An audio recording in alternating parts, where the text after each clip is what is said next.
Hello ನಮಸ್ಕಾರ, ಮತ್ತೊಂದು ವಿಡಿಯೋಗೆ ಸ್ವಾಗತ ಅಂತ ಹೇಳ್ತಾ ಇವತ್ತಿನ ವಿಡಿಯೋದಲ್ಲಿ ನಾವು second P U C result ಏಕೆ ಮುಂದೂಡಲಿದೆ, ಕಾರಣವೇನು ಮತ್ತು ಏಪ್ರಿಲ್ 8ಕ್ಕೆ ಅಥವಾ ಏಪ್ರಿಲ್ 10ಕ್ಕೆ ಎಂಬ ಮಾಹಿತಿಯನ್ನು ತಿಳಿಸಿಕೊಡ್ತೇನೆ. ಆದ್ದರಿಂದ ವಿಡಿಯೋವನ್ನು ಕೊನೆಯರ ನೋಡಿ ಅಂತ ಹೇಳ್ತಾ ಮತ್ತು ನಮ್ಮ ಚಾನಲ್ಗೆ ಹೊಸದಾಗಿ ವಿಸಿಟ್ ಕೊಟ್ಟಿದ್ದಾರೆ, ಲೈಕ್, ಶೇರ್, ಸಬ್ಸ್ಕ್ರೈಬ್ ಮತ್ತು ನಿಮ್ಮ ಫ್ರೆಂಡ್ ಸರ್ಕಲ್ಗೂ ಶೇರ್ ಮಾಡಿ ಅಂತ ಹೇಳ್ತಾ ನಮ್ಮ ಚಾನಲ್ನಲ್ಲಿ ಫಲಿತಾಂಶವನ್ನು ಹೇಗೆ ವೀಕ್ಷಿಸಿ ಕೂಡ ಹಾಕಿದ್ದೇನೆ, ಅದನ್ನು ಕೂಡ ಈ ವಿಡಿಯೋ ಮುಗಿದ ಮೇಲೆ ವೀಕ್ಷಿಸಿ. ಇಲ್ಲಿಯವರೆಗೂ ನಮ್ಮ ಚಾನಲನ್ನು ಸಬ್ಸ್ಕ್ರೈಬ್ ಮಾಡಿದರೆ ಸಬ್ಸ್ಕ್ರೈಬ್ ಮಾಡಿಕೊಳ್ಳಿ, ಇದರಿಂದ ನಾವು ಹಾಕುವ ಪ್ರತಿಯೊಂದು ಮಾಹಿತಿ ನಿಮ್ಮ ಮೊಬೈಲ್ಗೆ ತಲುಪುತ್ತದೆ.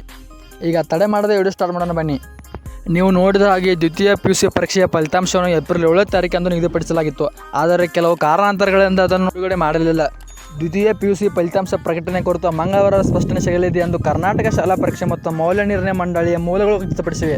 ಚುನಾವಣಾ ಆಯೋಗವು ಅನುಮತಿ ನೀಡಿದರೆ ಏಪ್ರಿಲ್ 8ರಂದು ಇಲ್ಲವೇ ಏಪ್ರಿಲ್ 10ರಂದು ಫಲಿತಾಂಶ ಪ್ರಕಟಿಸಿಕೊಳ್ಳುವ ಎಲ್ಲ ಸಾಧ್ಯತೆಗಳು ಕಂಡುಬರುತ್ತವೆ. ಆದರೆ ಏಪ್ರಿಲ್ 7ರಂದು ಬಿಡುಗಡೆ ಮಾಡುವುದಿಲ್ಲ. ಫಲಿತಾಂಶ ಪ್ರಕಟಿಸಲು ಕರ್ನಾಟಕ ಶಿಕ್ಷಣ ಮಂಡಳಿ ನೋಡುವುದಾದರೆ ಫಲಿತಾಂಶ ಪ್ರಕಟಿಸಲು ಮಂಡಳಿ ಎಲ್ಲ ರೀತಿಯ ಸಿದ್ಧತೆಗಳು ಮಾಡಿಕೊಂಡಿದೆ.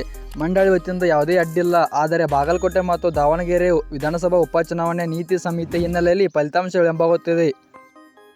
ಫಲಿತಾಂಶ ಪ್ರಕಟಿಸಲು ಮಂಡಳಿಯಿಂದ ಎಲ್ಲ ಸಿದ್ಧತೆಗಳು ಪೂರ್ಣವಾಗಿ ಮುಗಿದಿವೆ. ಫಲಿತಾಂಶವನ್ನು ಬಿಡುಗಡೆ ಮಾಡಲು ಶಿಕ್ಷಣ ಮಂಡಳಿಯಿಂದ ಎಲ್ಲ ಪ್ರಯತ್ನಗಳು ಕಂಡುಬರುತ್ತವೆ. ಏಪ್ರಿಲ್ 10ರ ಒಳಗಾಗಿ ಫಲಿತಾಂಶ ಹೊರಬರುವ ಸಾಧ್ಯತೆ ಕಂಡುಬರುತ್ತಿದೆ. ಶಿಕ್ಷಣ ಪಾಠವಾಗಿ ಫಲಿತಾಂಶ ವಿಚಾರವಾಗಿ ಪರೀಕ್ಷಾ ಮಂಡಳಿಯ ರಾಜ್ಯ ಚುನಾವಣಾ ಆಯೋಗಕ್ಕೆ ಪತ್ರ ಬರೆದಿದ್ದು, ಆಯೋಗವು ಇಲ್ಲಿವರೆಗೆ ಪ್ರತಿಕ್ರಿಯೆ ನೀಡಿಲ್ಲ. ಮಂಗಳವಾರ ಸಂಜೆ ವೇಳೆಗೆ ಪ್ರತಿಕ್ರಿಯೆ ಸಿಗುವ ನಿರೀಕ್ಷೆ ಇದೆ. ಹೀಗಾಗಿ ಮಂಗಳವಾರ ಅಧಿಕೃತವಾಗಿ ಫಲಿತಾಂಶ ಪ್ರಕಟಣೆ ಕುರಿತು ಸ್ಪಷ್ಟನೆ ಸಿಗಲಿದೆ ಎಂದು ಶಿಕ್ಷಣ ಇಲಾಖೆ ತಿಳಿಸಿದೆ. ಮಂಗಳವಾರ ಸಂಜೆ ಪ್ರತಿಕ್ರಿಯೆ ಬಂದಲ್ಲಿ ನಿಮಗೆ ತಿಳಿಸಲು ಬಯಸುತ್ತೇನೆ. ಆದರೆ ಈ ಚಾನಲ್ ಸಬ್ಸ್ಕ್ರೈಬ್ ಮಾಡಿದರೆ ಮಾತ್ರ ನಿಮ್ಮ ಮೊಬೈಲ್ಗೆ ನೋಟಿಫಿಕೇಶನ್ ಬರುತ್ತದೆ. ಇಲ್ಲಿಯವರೆಗೂ ನಮ್ಮ ಚಾನಲನ್ನು ಸಬ್ಸ್ಕ್ರೈಬ್ ಮಾಡಿದರೆ ಈ ಕೊಡುಗೆ ಮಾಡಿ, ನಿಮ್ಮ ಫ್ರೆಂಡ್ಸ್ ಸರ್ಕಲ್ಗೂ ಶೇರ್ ಮಾಡಿ. ಇದೇ ತರಹ ಮಾಹಿತಿಗೆ ಕನ್ನಡ ಎಜುಕೇಷನ್ ಅಪ್ಡೇಟ್ ಯೂಟ್ಯೂಬ್ ಚಾನಲ್ನ ಸಬ್ಸ್ಕ್ರೈಬ್ ಮಾಡಿ.